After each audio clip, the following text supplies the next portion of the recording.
Ageism is real. As we get older, we get tired.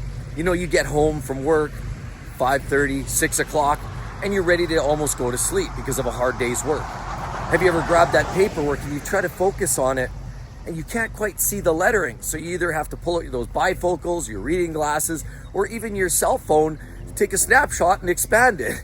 We've all been there.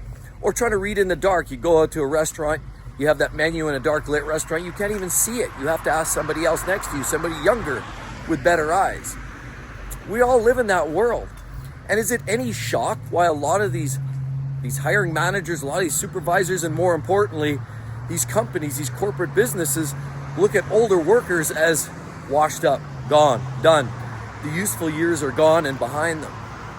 It's a sad state, but that's quite often what a lot of these companies, they see us, older workers, as pretty much gone by the dodo bird. We don't have the capacity to learn. We're not as sharp.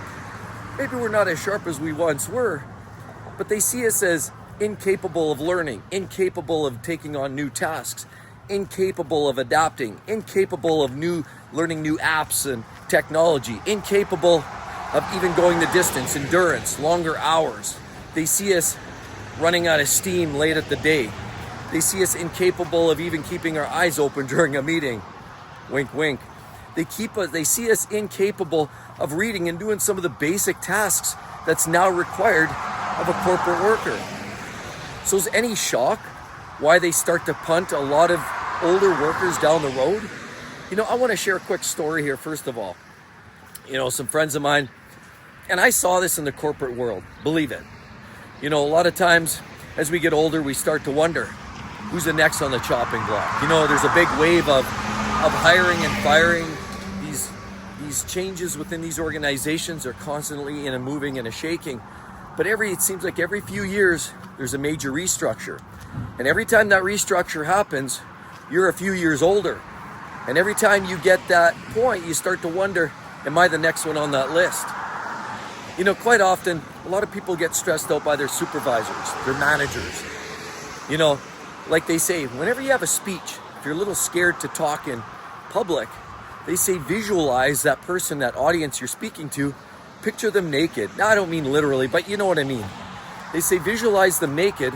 That way it sort of takes the stress off of you, and it psychologically adapts your head and your brain and your mind piece to actually see them as an insecure entity on the other end of your conversation. But honestly, if I think back of one of my previous managers, I definitely don't want to imagine that. So moving on, the point is, we see managers, we see directors and VPs and all these top players as this intimidating figure, this figurehead that's going to come walking down the hallway or prompt you on the corner of your desktop computer and say, hey, can we meet for a meeting in the boardroom in 15 minutes? That conversation is always very intimidating. But the first thing I found out is dump that intimidation. Remember, these people are all the same. There was a time in your younger years, and I know in my younger years, as a younger worker, we often felt like we actually had a lot to offer the organization. We felt like high flyers, top of the world, parts of big committees, parts of leadership, even doing hiring. That was a big part of my role for a while. But welcome back to the hustle, everybody, and welcome back to the grind. And it's another gorgeous day. So let's talk about ageism. See, because I look at it like some of these senior leaders and these people that are essentially the puppet masters, these people that are stringing you along until one day they decide to let you go. But there's a stark reality. And the reality is, for people that are in those roles, that feel that they're high flyers, that they're holding your life in the loom, and you really have no recourse, you really have no justification to stay on longer, and they always find something and some reason to punch you along. The underlying reason is realistically, in most cases, sometimes it's performance, but in many cases, it's strictly related to your age. I had friends that I saw come and go. They were high flyers, big networkers in the organizations. They were people that you could see, well, they would never leave. Nobody would ever want them to go. How could they ever be replaced? And guess what? A few years later, they were replaced. Why?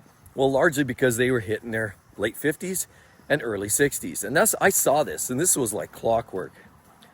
So the way I see this, these people that are puppet masters that are stringing us along are in fact, going to wind up in the exact same scenario.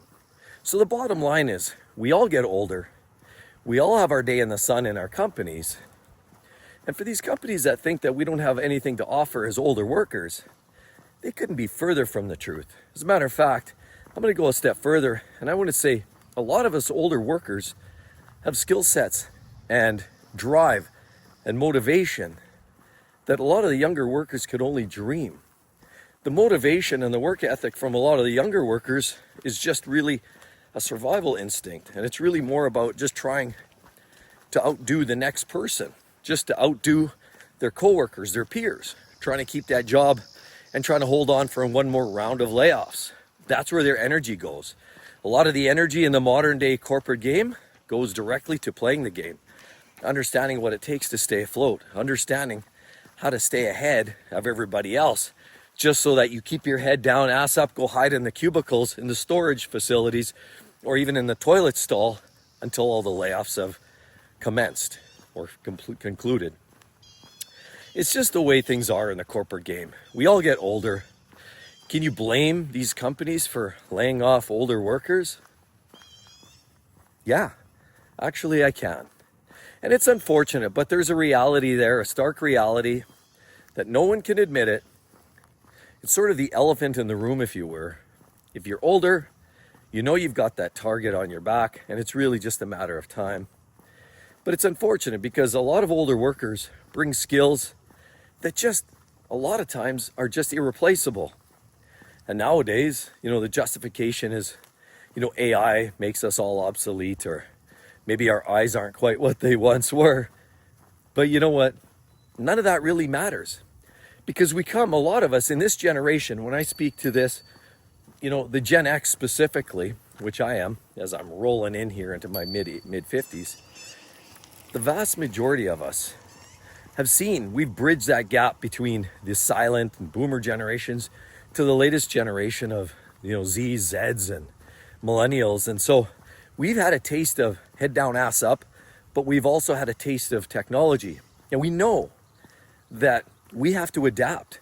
And if there's one group of people that has had to adapt more than anybody else, from what I can see, and from my own personal objectives or perspective, and I know a lot of times every generation certainly has their own challenges, but I can definitely speak that there's been a lot of adapting. Adapting is always a function and something that we've all had to tackle. It's always had to be something that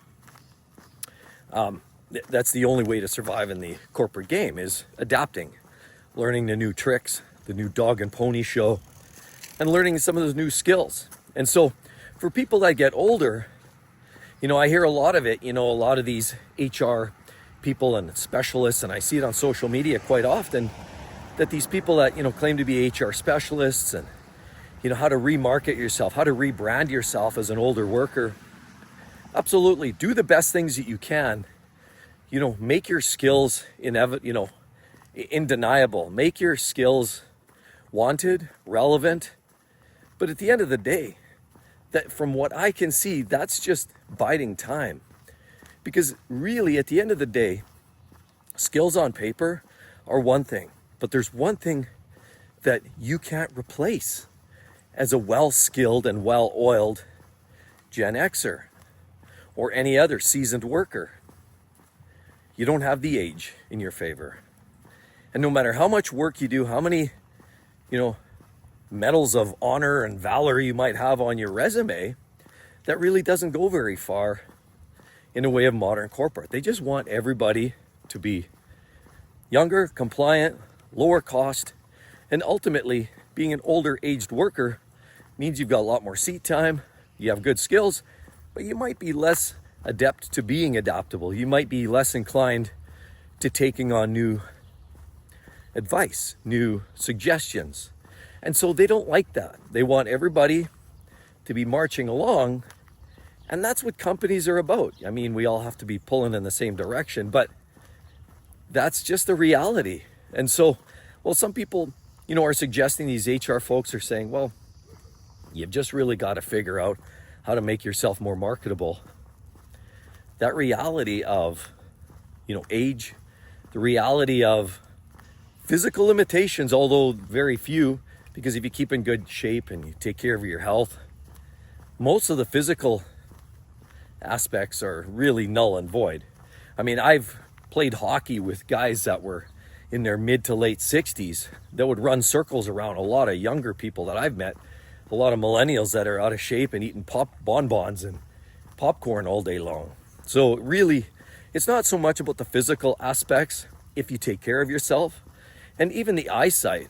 I mean, there's these surgeries. You can get your eyes basically overhauled like at a mechanic shop, and realistically, if you're a person that's constantly learning and adapting, which, I think that's just a human trait. We should all be like that at some level, adaptable and learning and researching. And like a video I mentioned yesterday, the idea of the top 1% being some of those people that are constantly reading and researching and learning. That's what it takes to make yourself more relevant. And so if you want to stay in the workplace, you've got to basically do when in Rome, as they say, right? When in Rome.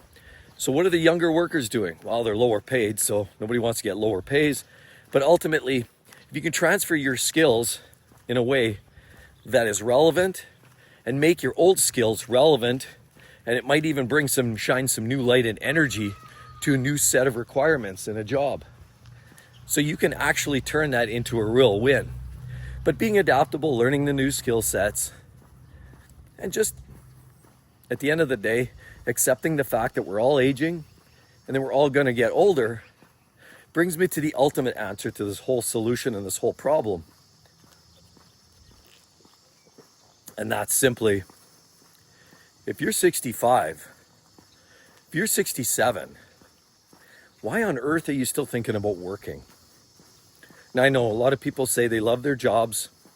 A lot of people say it's amazing. I love my work. I love my jobs. I love my boss. But really, if you really get down to it, the days are numbered.